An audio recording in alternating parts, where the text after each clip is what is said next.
এয়া পিঁয়াজ দি দিলোঁ। নমস্কাৰ বন্ধু বান্ধৱীসকল, পিঁয়াজকণ আগত ভাজি ল'লোঁ। গাহৰি মাংস গৰম কৰিছোঁ, আলহী আহি আছে। পিঁয়াজকণ পূৰা ৰঙা হোৱাকৈ ভাজি লৈছোঁ। চেনি দুটামানো দি দিলোঁ, এইটো ভিডিঅ' কৰা নহ'ল। এয়া কুকুৰা মাংসখিনি দি লৈছোঁ। নিমখ, জলকীয়া, হালধি তিনিটা দিছোঁ। এতিয়ালৈকে একো মছলা এড নাই কৰা। এয়া আইতাকে আৰু নাতিয়েকে মোবাইল চাই আছে। এয়া মাংসখিনি ভাজি আছোঁ, বহুত সময় ভাজিলোঁ।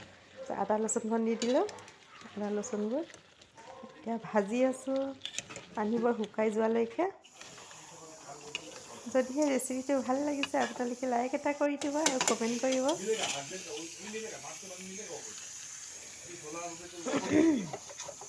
এই ডাঙৰ মানুহ বহি আছে যে, আলহী ভিডিঅ' কৰোঁতে অকণমান কেৰাহীত নালাগিলে এখন হাতে ভিডিঅ' কৰি থকা হয় যে।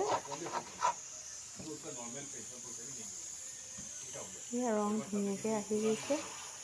পানীটো দি দিওঁ অকণমান, মাংসবোৰ ওপৰলৈকে হোৱাকৈ উতলি অকণমান ডাঠ কৰিম। জিৰা মছলা দি দিছোঁ, বেলেগ মছলা ইউজ কৰা নাই। পাঁচফোৰণ আৰু জিৰা দিছোঁ। কেনেকৈ লাগিছে আপোনালোকে ক'ব। বাই, অন্য টিভিতে লগ পাম।